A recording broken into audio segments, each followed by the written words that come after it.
Masmavi Üç Mutfakta'ya hoş geldiniz. Sevgili arkadaşlarım, hamuru akşamdan yoğurup sabah balon pişi yapacağız. Hemen başlıyorum. Şahane bir tarif. İyi seyirler dilerim. Şu anda gördüğünüz gibi zaten gece çekimi yapıyorum mutfakta.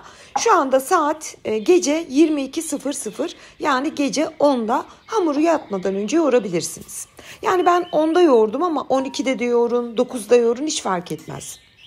1 su bardağı süt, 1 su bardağı su, 1 tatlı kaşığı tuz, 1 tatlı kaşığı şeker ilave edelim. 1 paket toz maya veya yarım paket yaş maya da kullanabilirsiniz.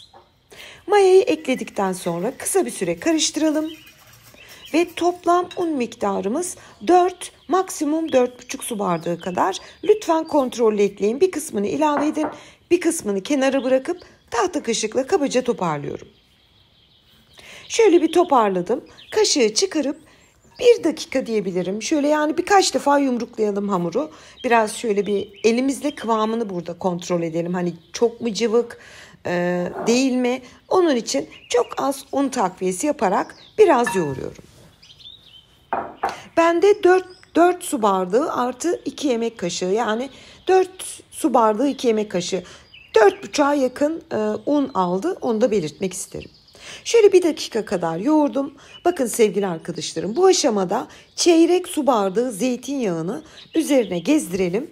Bu gezdirdikten sonra gücünüz yettiği kadar sert bir şekilde yoğurun. Yani zeytinyağı hamuru elimize yapıştırmayacak. Dolayısıyla bu aşamayı çok güzel kullanın. Böyle seri bir şekilde 1-2 dakika yoğurun. Baktınız ki hamur tekrar elinize yapışmaya başlıyor. Yeterli, başka yoğurmanıza gerek yok. Ben şimdi size kıvamını gösteriyorum. Hafif elimize yapışan, orta yumuşaklıkta bir pişi hamuru olacak. Sert yoğurmayın. Sert yoğurursanız pişiniz balon olmaz. Şöyle göstereyim, bakın. Sünüyor, elime hafif böyle yapışıyor. Gayet yumuşak bir hamurumuz var. Hamuru yoğurduk. Şimdi üzerini güzelce kapatalım. Bütün malzemelerimiz ılık değildi. Onu da belirteyim. Normal dolaptan alıp yoğurun. Kapağını kapatıyorum ve hamuru şimdi akşamdan buzdolabına alıyorum. İsterseniz 8'de yoğurun, hiç fark etmez. Ve ertesi gün saat 10'da, yani 12 saat hamur bekledi. Gayet güzel, şahane bir şekilde mayası gelmişti. Hemen size göstereyim. Zaten çekimden anlıyorsunuzdur sevgili arkadaşlarım. Şu anda gündüz oldu zaten. Işığın yansımasından fark ediyorsunuzdur. Şimdi sabah kalktım. Mayası gelmiş hamuru. Şöyle güzelce bezeler alıyorum. Hemen belirtmek isterim. Alacağınız bezeler, ben minik minik alıyorum. İsterseniz kocaman da alabilirsiniz. Hani bu Arnavutların meşhur bir pişileri vardır ya. Öyle de yapabilirsiniz. Bunu tamamen size bırakıyorum. Ben yoğurmuş olduğum bu hamurdan minik minik bezeleri alıp hafif un serptiğim tepsiye diziyorum. Bütün bezeleri aldım.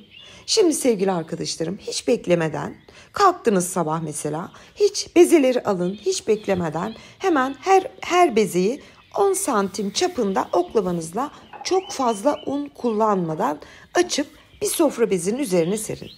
Bunu yapmamızın sebebi, bütün mayalılarda olduğu gibi mutlaka yer mayası gerekli. Yani sabah 5'te mi kalkıyorsunuz, hemen yapıp dizin. Ne kadar beklerse o kadar güzel kabarır, hiç korkmayın. Bütün bezeleri 10 santim çapında açarak koyuyorum. Hani siz bunu 7 santim yaparsanız yine olur. Daha tok, daha puf olur. Ben bugün balon pişi yapacağım için 10 santim açıyorum ki ara katı tamamen açılsın. İçine böyle peynir, zeytin, her şeyi doldurabilin. Bütün bezeleri açtım. Tezgaha dizdim. Şimdi üzerini sofra beziyle kapatıyorum. Kabarması için zaman veriyorum. Çünkü buzdolabından çıktı. Bütün bu işlemler 20 dakikanızı alıyor. Bir tane tepsi hazırladım. Üzerine mutfak havlusu serdim. Fazla yağını çekmesi için. Ve yer mayasını hamur gayet güzel aldı. Ben yaklaşık bir 45 dakika beklettim. Varsa vaktiniz 1 saat, 1,5 saatte bekletebilirsiniz. Ve kızartmaya başlıyorum. Tavaya aldığım yağın kızıp kızmadığını bir tahta kaşığı batırarak, kenarında kabarcıklar çıkıyorsa yağımız istediğimiz ısıya gelmiştir demektir. Isınmış yağı hemen pişiye atıp bir tane pişiriyorum ki siz görün diye. Buradaki en büyük püf noktası, pişme esnasında bir kaşıkla sürekli üzerine yağ dökün. Sürekli yağ dökerseniz bakın sevgili arkadaşlarım böyle balon gibi şişiyor. Ters çeviriyorum, yine üzerine dökebildiğim kadar yağ döküyorum. İyice kızardıktan sonra tekrar diğer yüzünü çeviriyorum ve diğer yüzünü de kızartıp kenara alıyorum. Bakar mısınız güzelliğine? Çok güzel, şahane bir şekilde pişti. Bu arada hemen belirtmek isterim. Pişi yaparken baktınız ki yağınız kızdı. Biraz ocağın altını kısın. Yani çok böyle yağ kokmasın, yanmasın yağ. Pişinizde yanık bir, yağlı bir tat olur. Baktınız tavanız ısındı, yağınız ısındı. Birazcık ocağı kısın. Tekrar şöyle hızlı çekimle bir tane daha pişiriyorum. Gözünüzden kaçmıştır belki diye. Üzerine bol bol yağ dökerek kabarmasını sağlayın. Çok pratik oluyor sevgili arkadaşlarım. Akşamdan hamuru yoğurup ertesi gün yapmanız, kahvaltıya sıcak sıcak servis etmek büyük bir kolaylık. Hemen bunu da yağda kızarttım. Şöyle çıkarıp yakın çekimle de sizlere gösteriyorum. Bütün aldığım bezeler aynı şekilde kabardı, puf puf oldu ve bitirdim. Çok çok çok güzel görünüyor. Hatta böyle biraz Berline'ye benzemiş Alman mutfağında. Ve balon pişilerimiz sunum için hazır. Şöyle size hepsini detaylı bir şekilde göstereyim. Ben yanına peynir, zeytin servis ettim. Yeterli oluyor bence pişinin yanına. Başka da hiçbir şeye gerek yok. Bir de bir bardak çay, harika bir kahvaltı. Ve büyük bir zevkle doku testine geçiyorum. Bakar mısınız sevgili arkadaşlarım? Akşamdan hamuru yoğurduk, sabah bir yer mayası verdik ve yağda kızarttık. Bütün püf noktalarını anlattım. Bu şekilde kabarması için pişirme esnasında üzerine sürekli yağ döküyoruz. Siz yağı döktükçe o kabaracaktır. Ve içi de gördüğünüz gibi bomboş. Yani böyle ortasını açın. Peynir, domates, yeşil soğan istediğiniz gibi doldurup yiyebilirsiniz. Son derecede hafif, çok çok az yağ çeken bir pişi oluyor. Şöyle hızlı çekimle tekrar göstermek isterim.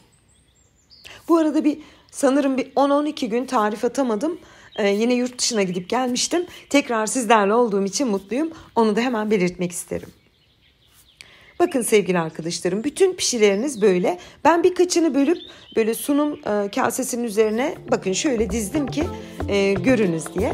Şimdiden yapacak tüm arkadaşlarıma afiyet, bal, şifa olsun diyorum. Yeni tariflerimde görüşmek ümidiyle. Hoşça kalın.